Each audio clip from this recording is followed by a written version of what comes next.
অধ্যাপক জ্যোতির্ময় কর একটা কথা একজনকে বলেছিলেন, আমি নাম উল্লেখ করব না।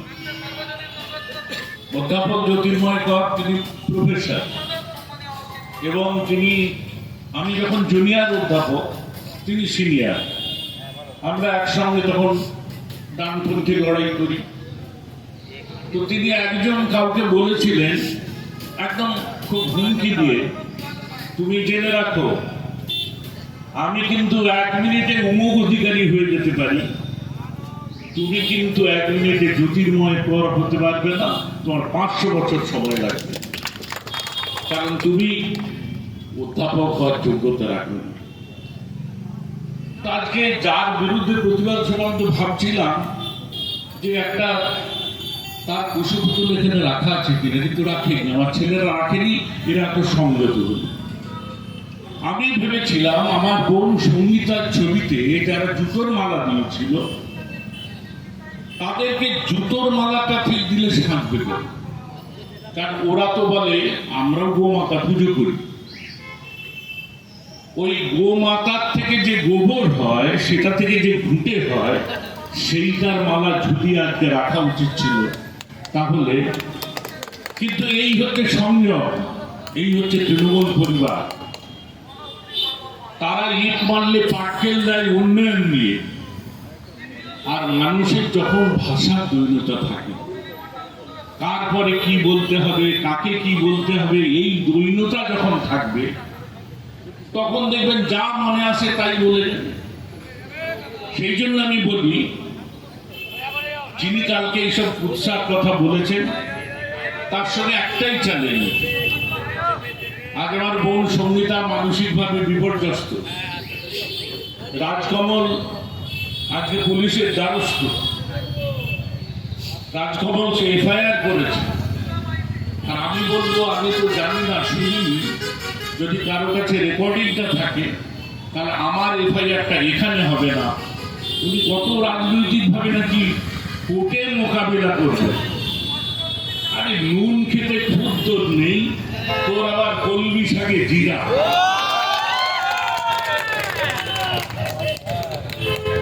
তা নাহলে ট্রাক উল্টে গেলে কোথায় লোকের সহানুভূতি দেখাবে, ওমা তার তো ছবি দিয়ে 2টো মাছ বগলে করে দৌড়াচ্ছে।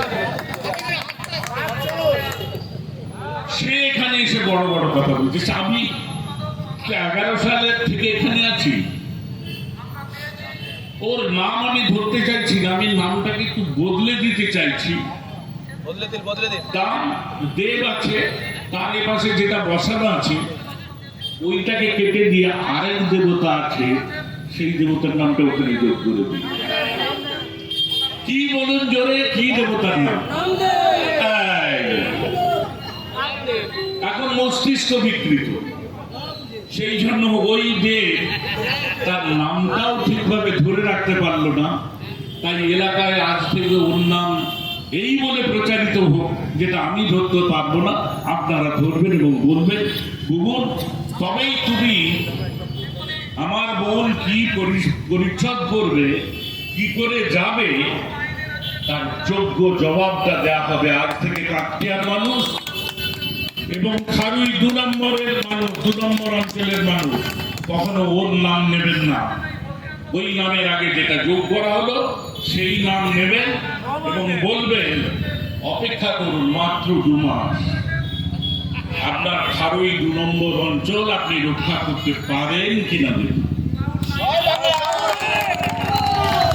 সঙ্গীতা আমাদের দলে এসছে, তুমি তাকে ধরে রাখতে পারোনি, তাতে কোথায় তুমি লজ্জা পাবে, কোথায় তোমার মানুষ তোমাকে ঘৃণা করছে কারণে তুমি তোমার ঘর সামলাতে পারবে না।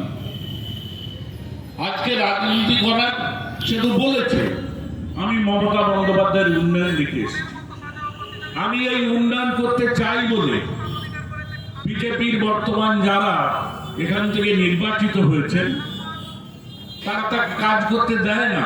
এবং তার মধ্যে অন্যতম ওই দেব, যিনি বসে বসে করে টাকার বগরা চান, ওই তো চাকরি দেওয়ার নাম করে টাকা নিয়েছে, সে প্রমাণ তো আমাদের হাতে আছে। তোমার ক্ষমতা থাকে, তুমি যে উৎসাহগুলো বলেছ একটা প্রমাণ নিয়ে আসবে আমি এই কাকটিয়া বাজারে নিজের কান ধরে ঘুরতে থাকবো, না হলে দেখ তুমি কি করবে। তাই আমি বলি যে মানুষের এই দৈন্যতাকে ক্ষমার চোখে দেখুন, আমাদের কাজ দিয়ে বুঝিয়ে দিতে হবে। আমরা মা মাতঙ্গিনীর ব্লকে বাস করি, এখানে যে ভুল আমরা করেছি সে ভুল শুধরে নিয়ে ওদেরকে এই কাকটিয়া সহ মাতঙ্গিনী ব্লকের মাটি থেকে রাজনৈতিকভাবে উৎখাত করতে হবে। আমরা গণতন্ত্রে বিশ্বাস করি এবং সেটা হওয়ার সময় এসে গেছে। দুটো বাচ্চা যখন যুদ্ধ করে, একটা বাচ্চা যখন নেটে উঠতে পারে না শক্তিতে, তখন তাকে কামড়ে দেয়। আর এই হয়েছে সেই, যখন শক্তিতে উন্নয়নে কোনো জায়গায় পাচ্ছে না, তখন কিছু কুৎসিত কথা বলে জনগণের দু চারটে হাততালি পেয়ে যায়। আর সেই হাততালি পেয়ে গিয়ে ঘরে আমার বৌমাকে গিয়ে বলবে, জানো আজ বক্তৃতা করে ভীষণ ভালো হাততালি পেয়েছে। আর সেই বক্তৃতা যদি বৌমা শুনতো, বৌমাও লজ্জা পেয়ে বলতো, এটা তোমার করা উচিত হয়নি, কারণ তুমি যে নারীকে অপমান করলে আমিও সেই এক নারী। তাহলে তুমি তাকে যদি অপমানজনক কথা বলো, আমাকে তোমার অপমানজনক কথা বলতে কতক্ষণ? তাই বলি একটু সংযত হও দেব, তুমি একটু সংযত হয়। আমাদের ওই দীপক দেব নয়, যে দেবের নাম দিয়ে গেলাম, সেই দেব, তুমি সংযত হও। তুমি মহিলা সমাজকে যখনই অপমান করবে, বুঝবে তোমার বাড়িতেও তোমার স্ত্রী, তোমার মেয়ে, তোমার মা, তোমার বোন, এরা সবাই আছে। রাবণ কখন মারা গেলেন? রাবণকে তো মারার শক্তি কারো ছিল না, কারো ছিল না মারার শক্তি, কারণ তার বাণ সেই স্তম্ভের মধ্যে লুকানো ছিল। সেটা জানতেন একমাত্র মন্দোদরি, মানে তার স্ত্রী।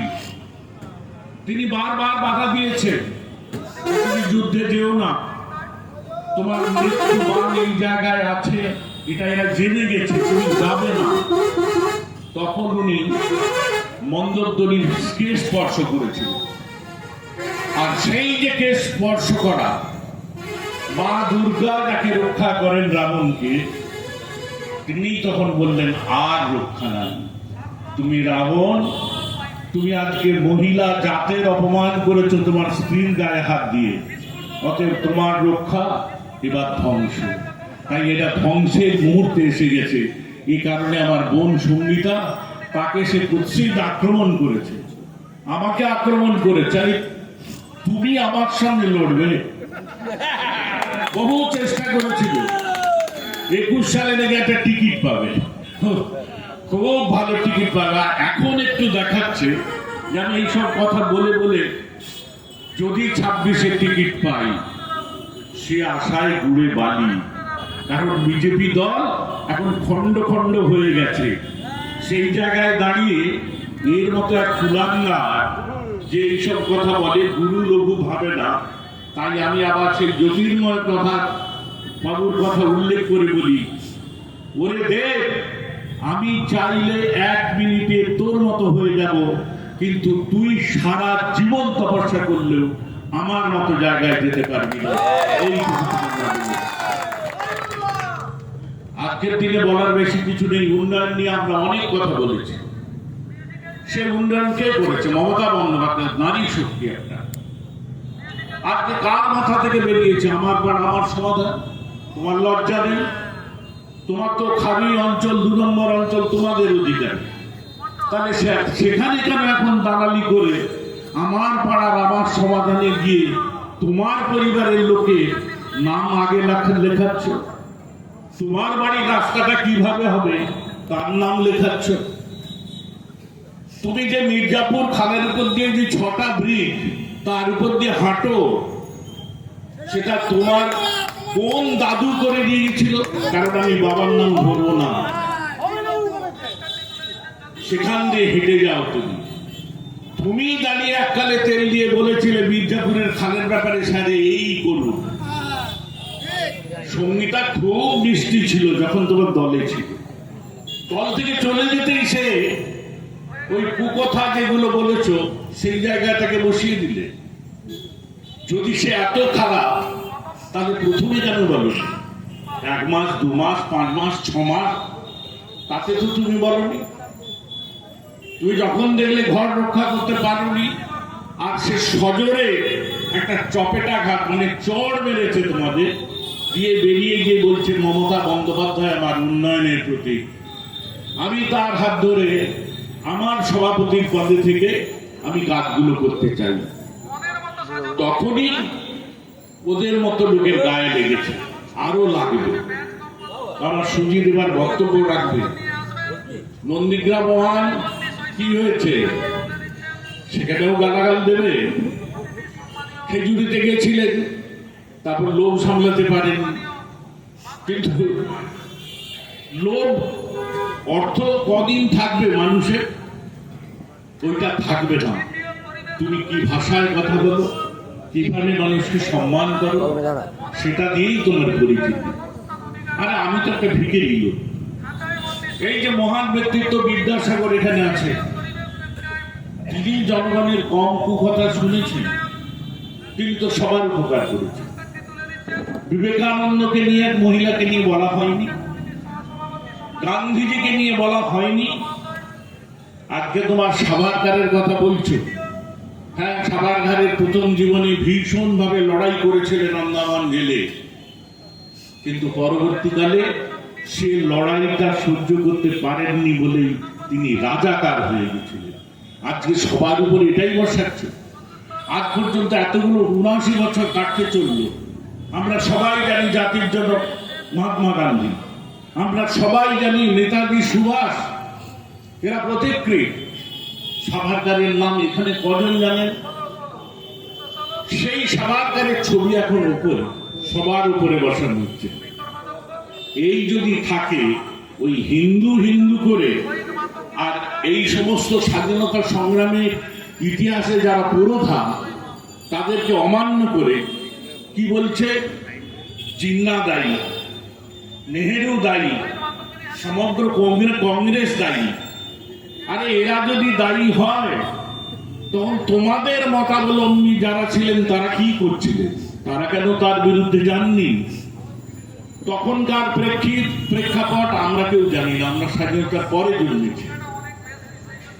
কিন্তু তারা কি আঙ্গিকে করেছে তার উপর নির্ভর করে আজকের প্রজন্ম যখন তাদেরকে শ্রদ্ধা জানাচ্ছে, স্বাধীনতা দিবস উদযাপন করছে, তখন তুমিও হরিদাস পাল, তুমি গিয়ে তাদেরকে ধমকাচ্ছ, চমকাচ্ছ। যত ধমকাবে চমকাবে আমাদের নেত্রী তত গর্জাবে। আর তোমরা ওই যে স্বপ্ন দেখছো 2026, এদের মতো লোকগুলিকে যদি রাখো তাহলে তোমার এই কাজটা। কেউ কেউ বলছেন নাকি যে সৌমেন বাবু মনে হয় ভয়টাই পেয়ে গেছেন, তাই প্রতিদ্বন্দ্বিতা করছেন।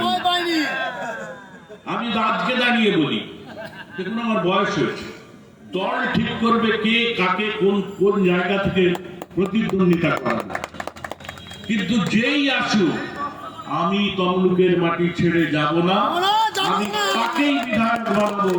এবং ওই 20,000 ভোট আমরা কতটা সারপ্লাস পাবো বলতে পারছি না, কিন্তু ওই 20,000 ভোটকে আমরা খেয়ে হজম করব। শুনে রাখো কুলাঙ্গার তুমি। আমি আর বক্তব্য দীর্ঘায়িত না করে আপনাদের সবাইকে আর বারবার আমার মুখ দিয়ে ভালো খারাপ কথা বেরোবে না, পারবো না আমার বক্তৃতা। ওই জন্য তো বললাম যে খারাপ কথা তারাই বলে। না না, আইন হাতে তুলে নেবেন না, আইন হাতে তুলে নেবেন না, একদমই না। ঠিক আছে, আপনারা সবাই ভালো থাকুন, সবার মঙ্গল হোক। জয় হিন্দ, বন্দে মাতরম। তৃণমূল কংগ্রেস জিন্দাবাদ, মমতা ব্যানার্জি জিন্দাবাদ, অভিষেক বন্দ্যোপাধ্যায় জিন্দাবাদ।